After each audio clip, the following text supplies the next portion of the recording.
नरभक्षी प्रशासनाला अजून किती मृत्यू हवेत? सातारा सोलापूर महामार्ग बनालाय मृत्यूचा सापळा. मंडळी, अत्यंत वाईट बातमी समोर येते.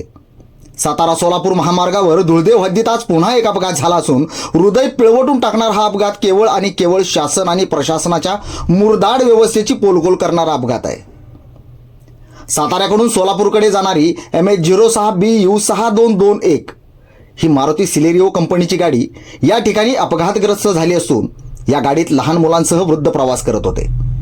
यापैकी एक जण मयत असल्याचे समजते, तर एक जणांची प्रकृती गंभीर असून सर्व जखमींना तातडीने धुळदेव ग्रामस्थांच्या मदतीने रुग्णालयात दाखल केले असून मुरदाड व्यवस्थेला जाग येण्यासाठी अजून किती बळी द्यावे लागणार आहेत कुणास ठाऊक. या जिल्ह्याला 4 मंत्री असताना राज्याचे ग्रामविकास मंत्री यांच्या मतदारसंघात वारंवार अपघातास कारणीभूत ठरणाऱ्या या रस्त्याची दुर्दशा मांडावी तरी किती? नरभक्षी प्रशासन अजून किती दिवस निद्रावस्थेत राहणार आहे देवच जाणे.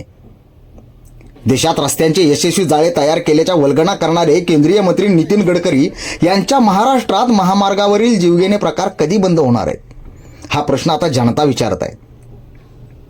केंद्र सरकारच्या अधीन असलेल्या या महामार्गावर सातारा ते पंढरपूर अनेक ठिकाणी जीवघेणे अपघात होत आहेत. ते केवळ प्रशासन आणि ठेकेदाराच्या हलगर्जीपणामुळे. सदर ठेकेदार आणि प्रशासनाच्या विरोधात सदृश्य मनुष्यवधाचा गुन्हा दाखल करण्याची मागणी जनतेतून होत आहे.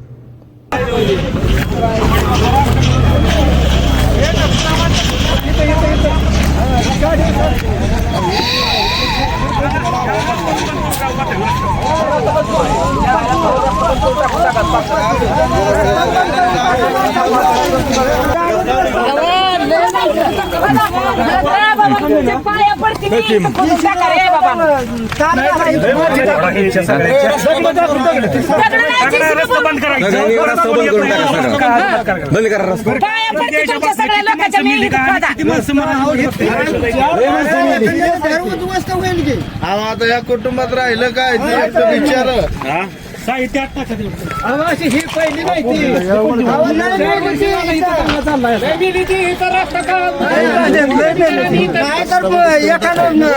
सरकार कोण येईल त्याला घाला इथं आडवा, कोण मंत्री आहे त्याला घाला इथं आणून.